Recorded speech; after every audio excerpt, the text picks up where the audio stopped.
You really have just a short. Well, you wanted that in. I said, yeah, but you help me. You really have just a short break. Yeah, yeah. Yeah, you know, because we have to do some To do another one. extra things. Yeah, of course. How do you feel? Once I feel you're great. tired, you can.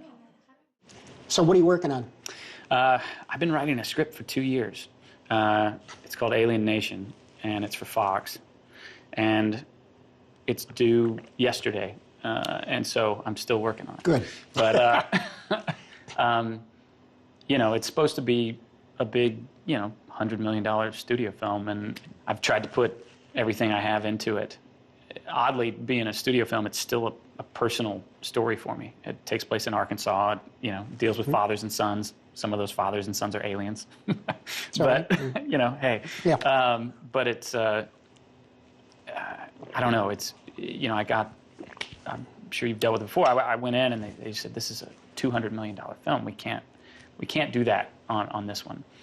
And I'm not very good at rewriting because you build these things from the ground up and then you have to go back in and you know, tinker. Yeah, and it's very easy to lose the thread. Yeah, yeah. So that's the work I'm doing right now. But I'm ready to get back behind the camera. I'll shoot something next year, no matter what. No, that's good because you know that's the way you work. I think you write your own stuff. You work on a script. The longer it takes, the better. I hate to say. I know that they're waiting.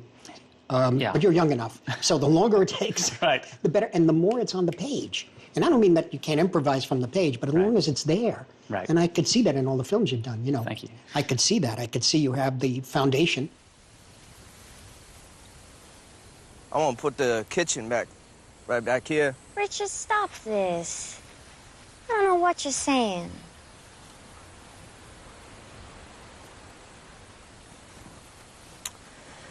I bought it. This whole acre.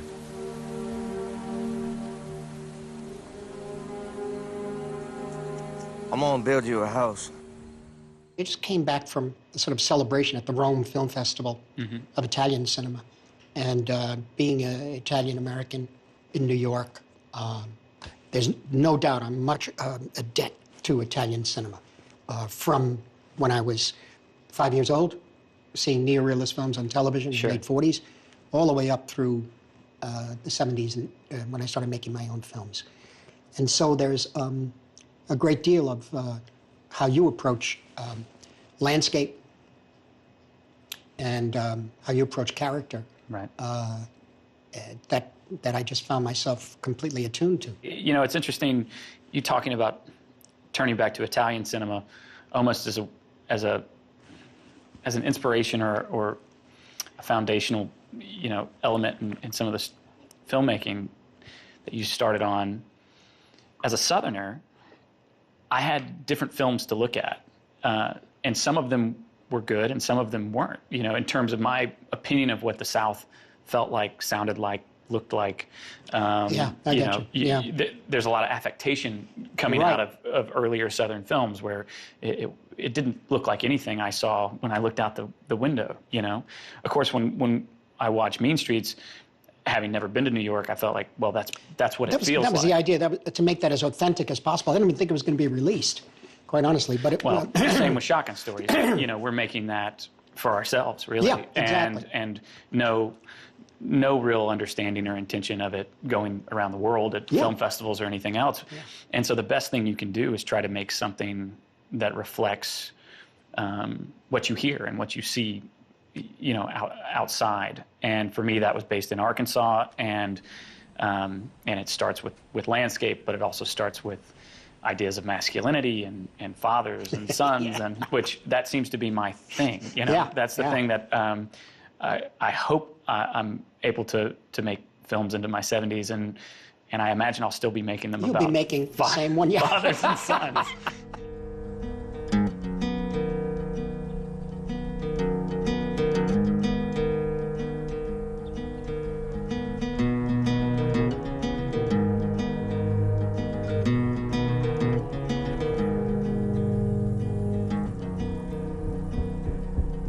There was a re-release of Lawrence of Arabia when I was in 6th grade, and I remember even at that age walking into the theater and just being struck by the the scale of that film because it was projected in 70 millimeter. It was gorgeous. Yeah. And the impact that just that horizon line from one side of the screen to the other, that's something that I have yet to be released from. And when you go to Southeast Arkansas, things just get flat. We don't have access to an ocean, so we don't have that kind of horizon line, but you have these fields that are essentially oceans. And that, it just seemed perfectly suited to making a film, you know? It seemed like if we shoot anamorphic, if we shoot in that aspect ratio, that horizon line is perfectly suited for it. Yeah. After Shotgun Stories, I kind of joke sometimes that I was just unsuccessful enough to be able to keep making my own Yes, thing. exactly. Had my films been a little more successful in the theater, I can't say I would have been brave enough to resist some studio coming down and saying, hey, why don't you try this, before I was ready. Yeah. And because I remember after Shotgun Stories, I think it wasn't offered to me. I think I was trying to get a job directing like a horror sequel or something, because Well, that would be fun. It would be totally fun. But I don't think I would be sitting here talking to you right now had they and because that fell through. So I sat down and I wrote Take Shelter and Mud in the same summer, out of just necessity. Mud I'd been thinking about since college. Take Shelter was more of like an immediate. That's great. This is what I'm feeling right now. I was about to become a father. I had just gotten married. The economy was collapsing. All these things, and it was really about the anxiety of the moment. But it came out of, I guess, failure, if you want to say that. It came out of me not getting. Well, yeah. The other job. That's how Schrader wrote Taxi Driver. And he wrote it with on a coffee table it was a butcher block coffee table with lots of knife marks in it. He wrote it in 4 or 5 weeks by himself. Yeah, before I met him. It just came out of him. It just came out of him, because that's the man, Travis. That's the thing he needed to do. Take Shelter felt very much like that. Yeah. That it was, it's just the film I needed to make next.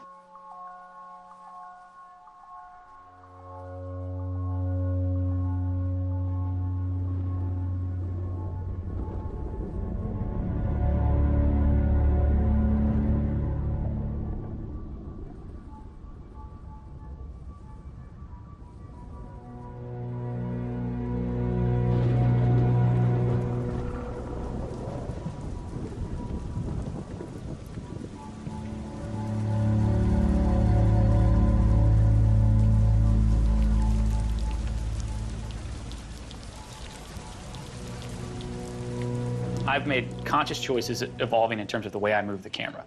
I was always afraid to move the camera, and I move it very sparingly. But with Loving, I finally started to move the camera the way I wanted to.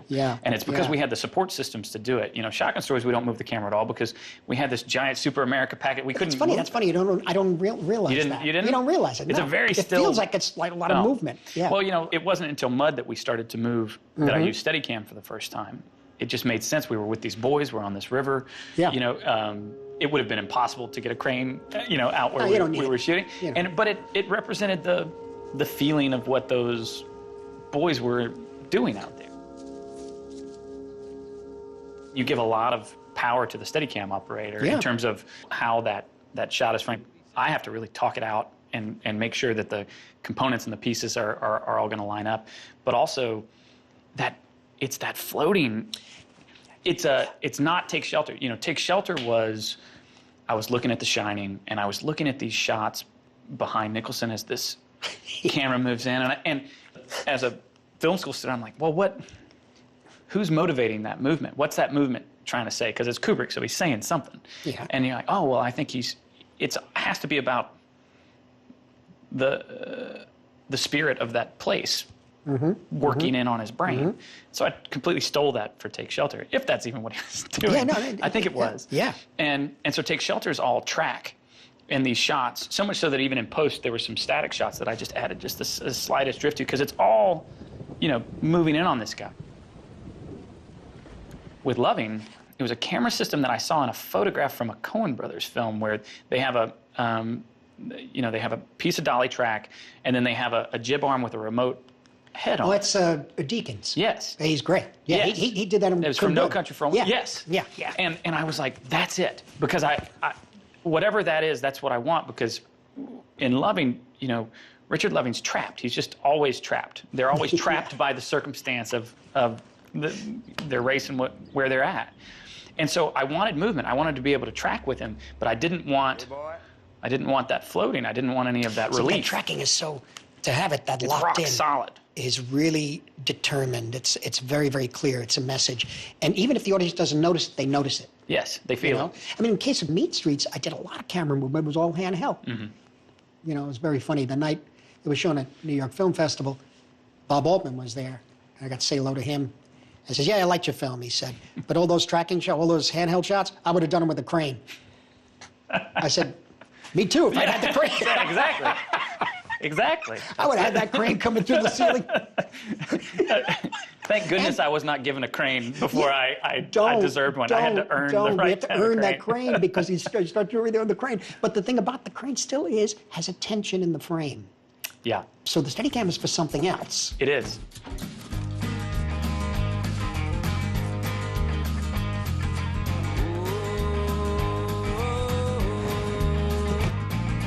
Penny up, play that hand. Got factors that mean no more. Come on, kid, tone it now. More love's your best love's mine. Oh, but we're running out of time. How do you approach dealing with themes like this, or your interest and sensibility within context of new genre? Well, you know, genre feels like the wrapping. Genre feels like maybe the thing that we can sell and that will draw people in. I had this interesting moment before I wrote Take Shelter, where I went to go see The Hurt Locker, which is a film I was really affected by, mainly because I'd enjoyed Catherine Bigelow's films before. I liked Point Break. Yeah, she did a lot of Action. noirish films. Yeah. She did, and she was an action director, Yeah. you know, with Point Break. And I was looking at Point Break, which is a film about adrenaline junkies, and then you watch The Hurt Locker, and it's about an adrenaline junkie. That's right. And it was like, well, she actually kind of made the same film, just she made it though, basically with independent sensibilities. It wasn't forced to have kind of the typical plot of an action movie. And I thought, wow, what if I could make a psychological thriller or basically a disaster movie, which is what Take Shelter kind of is, Yeah. but completely subvert all those necessary elements to make it a big blockbuster, and let's take the freedom of independent cinema and let's make it about this couple, and let's make it about marriage and communication. Yeah. But it would always hold the DNA of that genre.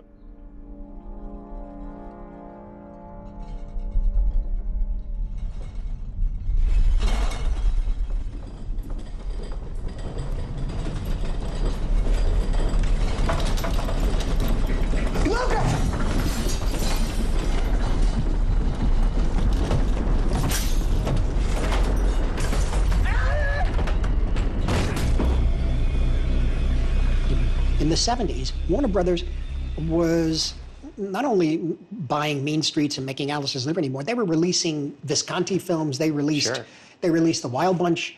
It was an amazing place. Right. And so it was possible to make genre films. We thought. Right. And no one told you otherwise.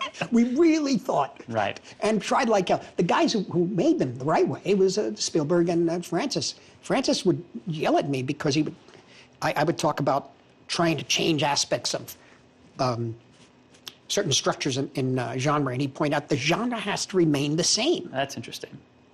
Don't change. You change it, you're revising it.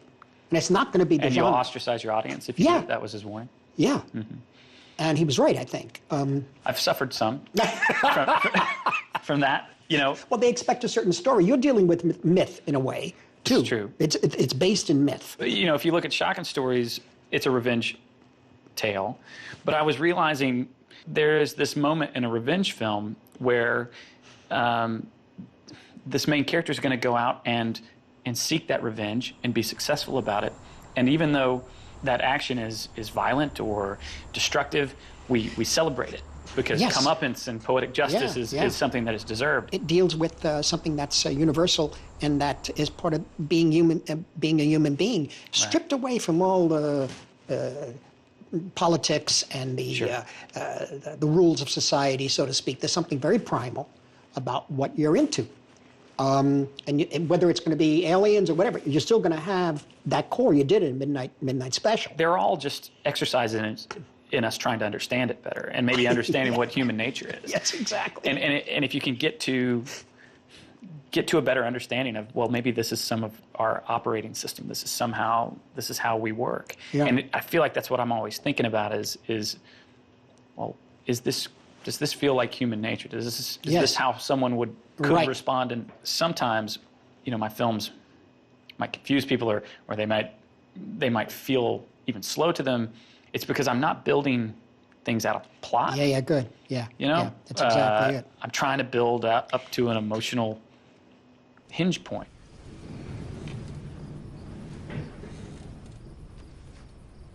Let's go to bed.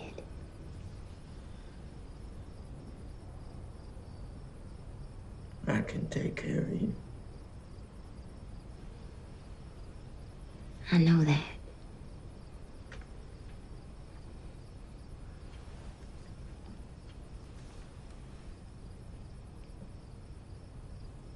I can take care of you. I had a professor in college that went to the Sundance Labs. They put scenes up for movies in advance, and actors show up to do these scenes. Well, a professor of mine from college had gotten a script into the lab, and he comes back, and he wanted to show me his scenes. He had a VHS tape, and show me kind of what he had done. Well, Mike Shannon was performing in them, and he wanted to talk about the scenes, and I just kept saying, well, wait, who's this guy? Who is this guy? And when I wrote Shotgun Stories, I wrote that for him. I broke down, and the professor gave me his phone number, and I called him. He was, I think, sitting outside in Chicago somewhere, and I said, I'm a kid from Arkansas. You don't know who I am, but I wrote a script for you.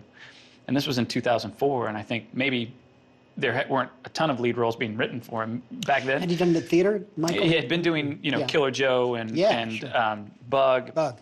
the Tracy Letts stuff. But he said yes, based on the script.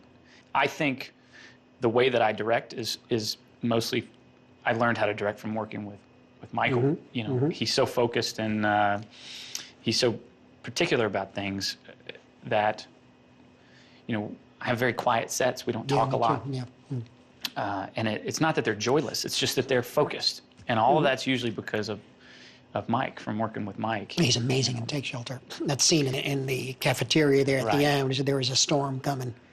You don't know whether he's crazy or whether I believe him. The only way we could get Those poor people around him. Oh, well, that's fine. We didn't have any money, so we couldn't afford to pay extras. So we actually put on a fish fry and invited people to come. Well, and they had no idea what was going to happen. Oh, that's great because their faces. It's incredible. So we had 3 cameras. We were lucky enough. We brought in an extra body just for that. And I had a long lens just on people's faces. Oh, that's great. Then I had a wide shot, and then I had a medium long lens on Mike. And we hadn't talked it out. We don't rehearse. Yeah. And it was like, all right, let's see what happens.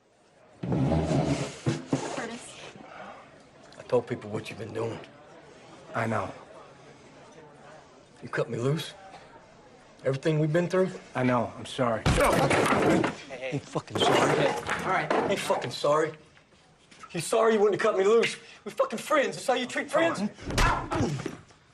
God damn it. Stop it, Stuart!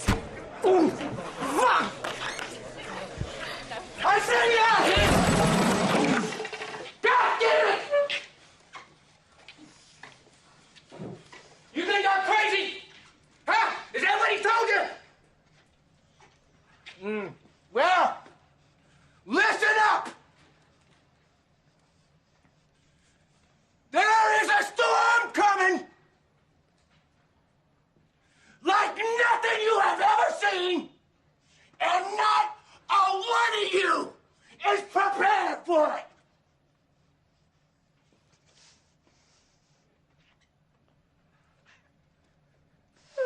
You think I'm crazy? Hey, I'm talking to you, Russell. Huh? Millis, you think I'm a thief? Really great actors, which I think Mike is, and I don't know if this is how De Niro is or anything else, but they're able to give you all these variables within the wheelhouse. You know, he gives you options without having to go far afield. Right. And now we've gotten to the point after Midnight Special. It's another level. It's another level. I reached out. De Niro and I reached out. He was working with Coppola. He was working with Bertolucci. He was working with Mike Cimino. Yeah. I mean, there's a whole thing going on. Yeah. But by the time it was his project, Raging Bull. By the time I had some issues at the time, but finally, when I got to make it, that was our culmination. And then he pushed me further with King of Comedy, which was a whole other level. But we didn't work together again for another 10 years. Right. And at that point, it was the gangster film, quote unquote, Goodfellas. Right. Pesci. Well, Joe doesn't really want to. He's not interested in really working that much. He likes playing golf. Yeah. And he wanted certain things. I put him in. For example, one of the things he wanted was Goodfellas. Says, I'll be in the movie if you do this scene for me. This is what happened to me. With an old friend of his, quote unquote. And I said, well, we're in a restaurant. I said, okay, do it. He said, no, I can't do it here. I said, all right, what do you want to do? Go up to the apartment. Go to my apartment. And he does. What do you think? I'm funny? What am I a clown? I'm here to amuse you? Huh? And I said, we're doing it. Could you fit that in? I said, I have the perfect place. That's fantastic. That's fantastic. And then we worked on it in rehearsal and created a scene. Ah, really? Yeah, and just shot it with 2 cameras and one day to squeeze it in. Was anything ever written down? Yeah, based on the rehearsals. But it's not in the original script. Oh, wow. And because the film had such a strange structure, again, we talk about plot, I'm not interested in plot that much. Right. You know, so you could just like go in and punch and pull back out. It says so much, though, because they're just, these guys, you're kind of always terrified of them. Right on the edge. We didn't catch it on film, but for the Ty Sheridan, the main boy in Mud, it was like this acting class for him. Because every week, the first week we have Reese Witherspoon show up, and then we have Ray McKinnon show up, and then Michael Shannon, and then finally McConaughey shows up. And every week, his acting style would kind of mimic what he was looking at, and Matthew was doing the voice exercises, and then I look over and I start seeing the boys on set doing the voice exercises. But Matthew was I found him to be a really fun collaborator.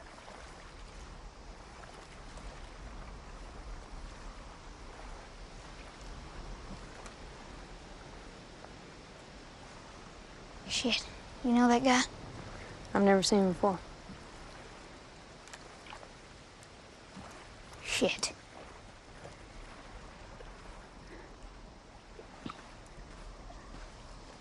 What you say, boy?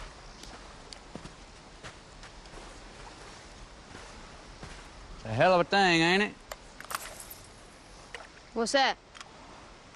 Boat in a tree. It's a hell of a thing. Talking about our boat? Talking about my boat. We found it. Hey, you found it with me living in it. Possessions. 9/10 of the law. It took me about 45 minutes to realize it was Matthew. That's a compliment. That's a real Because I never seen him do anything like that. And I was just stunned by it. And immediately I cast him in Wolf of Wall Street. Right.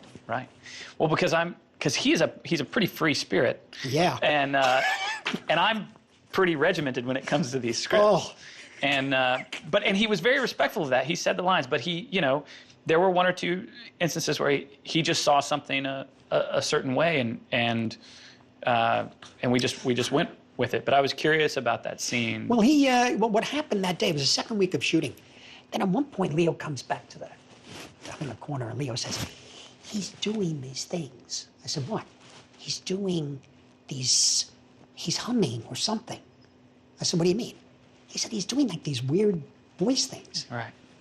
I said, yeah. He said, maybe we should. I said, I already shot the whole, I said, yeah, but wait a minute. What if we just do a 2-shot? And maybe I'll run the other camera anyway on him. Yeah. Just to see what this is. He said, it's something about his voice and he's keeping his voice going. Or I said, don't explain, just let me see. Yeah, right. That's where I told Matthew, I said, hey, you doing this stuff? Could we do it in the picture? He goes, yeah, sure. Sure, yeah. He's just all about, yes. I'm walking down the street, no place to turn. I mean, and Leo doing the, trying to go along with it. We were just the crew. That was it. That made the movie. We were just like the second week of shooting. That was it. Right. Took off. Need some help here? Snake bite! Snake bite. Stay calm. Cottonmouth. Just under an hour. We'll take care of you. Let's go. Let's go, people.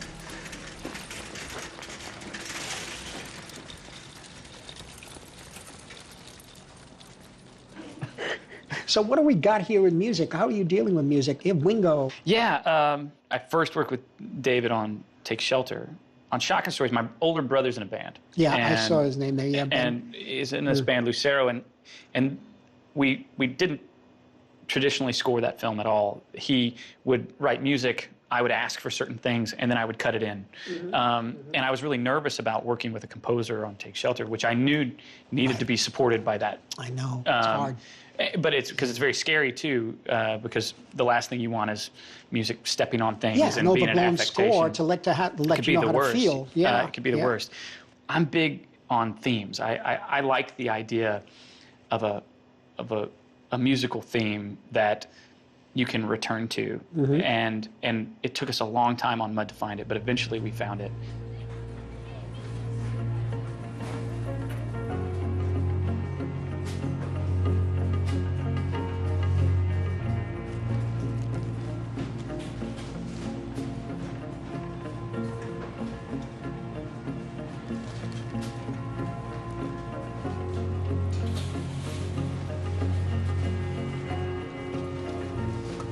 Never expected to work with a composer.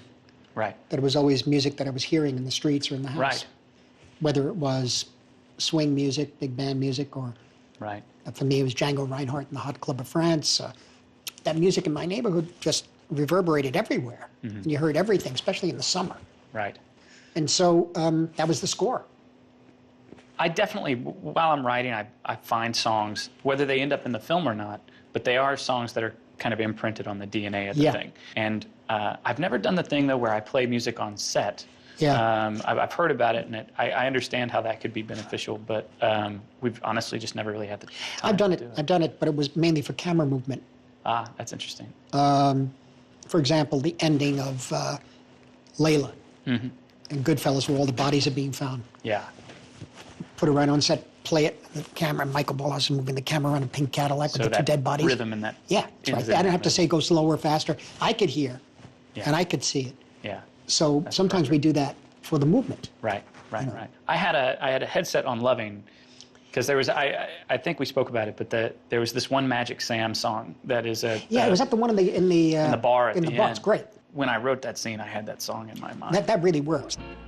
You got a fix. I ain't got no fix. See, yours is easy. All you gotta do is divorce her. Divorce? All you gotta do.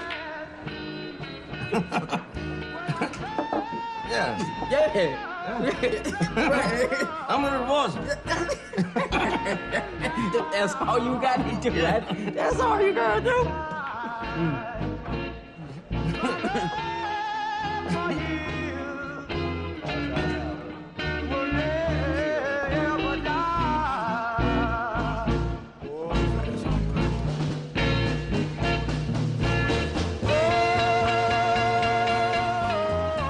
I admire so much other acting styles that I tried to, but I don't know it. Right. I don't feel comfortable. And ultimately, what would I be achieving if I was able to get, like, for example, a very solid script and you can't change a word? Right. And you get a wonderful actor, he or she, whether it's French, English, whatever. What do you need me for? Right. I don't know. I feel like that's my next big challenge. If I feel like I understand camera movement and feel more confident in it. Lighting, I've started to check these boxes. Improvisational dialogue, I just haven't fully embraced it yet, it feels like the next creative challenge for me. Well, the thing is, I don't know. It could be cultural because here in New York, people talk. Right. Gregarious or anything like. Not in the South. Not in the South. It depends.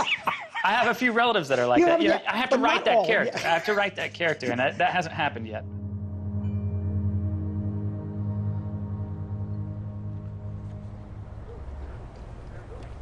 What time is it?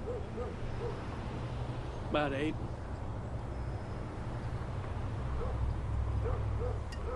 This one, empty-ass town. It's like we own it. If I owned this town, I'd sell it. We don't own the square root of shit.